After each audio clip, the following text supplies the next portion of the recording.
Pada hari ini tanggal 10 April 2023, saya putra daerah Lampung, Ansori SHMH, dari kantor hukum Linda Ansori WK, Tamaroni Usman.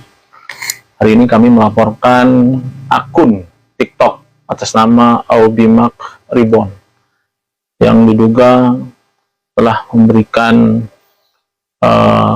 informasi yang menyesatkan di publik dan kemudian merendahkan martabat dan menghina masyarakat Lampung sebagai dengan sebutan Dajjal, ya.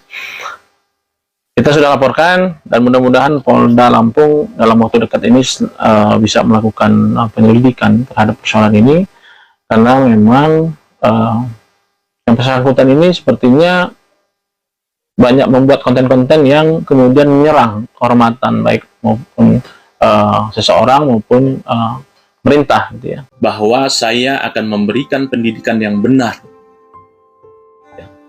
Bagaimana cara menyampaikan aspirasi yang benar dengan menggunakan kata-kata yang bermartabat.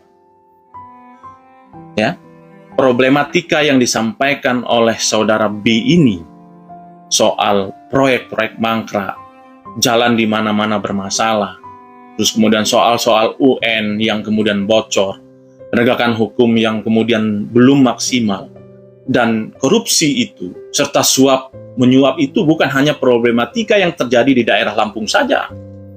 Ini yang perlu harus diketahui. Kenapa? Karena semua ini, fenomena ini, peristiwa ini, itu terjadi di berbagai daerah.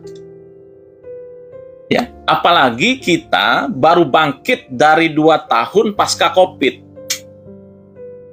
Jadi wajar kalau kemudian pembangunan itu terbatas, bos. Dan proses penganggaran, bukan kemudian viral dulu baru kemudian dibangun. Oh, nggak bisa itu. Itu proses anggaran dulu baru dibangun. Masuk dulu dia di dalam badan anggaran dibahas, lalu kemudian diperdakan, baru kemudian dieksekusi. Dan ini prosesnya lama, karena proses tender. Harus dipahami itu. Itu loh. Ya. Jadi kalau kemudian kita nggak paham tentang apa yang terjadi, ya nggak usah bicara. Atau nggak usah berkomentar. Atau kemudian nggak usah beropini. Gitu loh. Itu yang saya harapkan. Bongkar alasan jalan Lampung bolong-bolong. Anyway, thanks to Bima, topik berbobot gini jadi menarik buat dibahas. Jadi aku nanya ke beberapa teman Lampungku, yang bolong itu kebanyakan jalan lintas antar kota dan kabupaten. Terus kenapa nggak diperbaiki? Karena budget infrastrukturnya tuh kecil. Provinsi Lampung tuh punya APBD 7,5 T di 2021. Kalau kita lihat realisasi anggarannya, hanya 720 M atau 10% yang dipakai untuk ngembangin infrastruktur. Sisanya gimana? Ternyata misi meningkatkan pelayanan publik, perlindungan terhadap anak, perempuan, kaum difabel itu lebih diprioritaskan.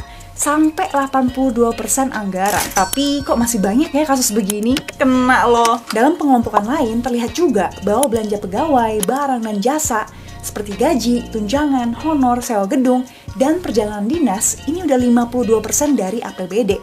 Ini semua tuh sifatnya biaya dan hampir 3 kali lipat lebih besar dari belanja modal yang sifatnya itu beli aset. Jadi nggak heran banyak jalan bolong di sana.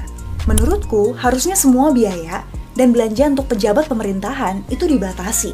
Misal maksimal 40% dari anggaran. Kalau nggak cukup, berarti mereka harus kerja lebih efisien dan produktif dong, iya nggak sih? As you know, bokap gue kan PNS. Bokap gue PNS biasa sebenarnya, golongan 3. Dan hari ini tuh bokap gue dipanggil sama Bupati Lampung Timur. So ada juga polisi dari kecamatan gue datang. Kayak profiling gitu, si polisi ini profiling, minta ijazah SD, SMP, SMA, rekening gue, semuanya.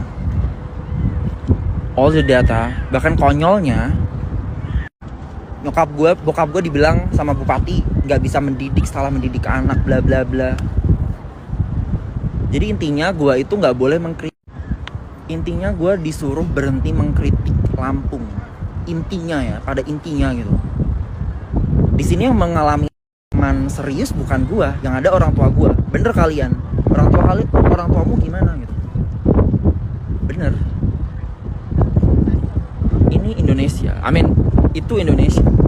This is Australia. Sebenarnya tuh gue di sini baik-baik aja, tapi gue takut orang tua gue loh. apalagi bokap gue kan, pokoknya gue ngeliat bokap gue tadi kayak nangis gitu kan. Bokap gue diancam loh, nyokap gue kayak tenang-tenang aja karena kan dia bakul jagung doang. Cuman kayak, masa kayak gini banget sih? Gue cuma mau ngeritik doang loh. Gue cuma mau ngasih kritikan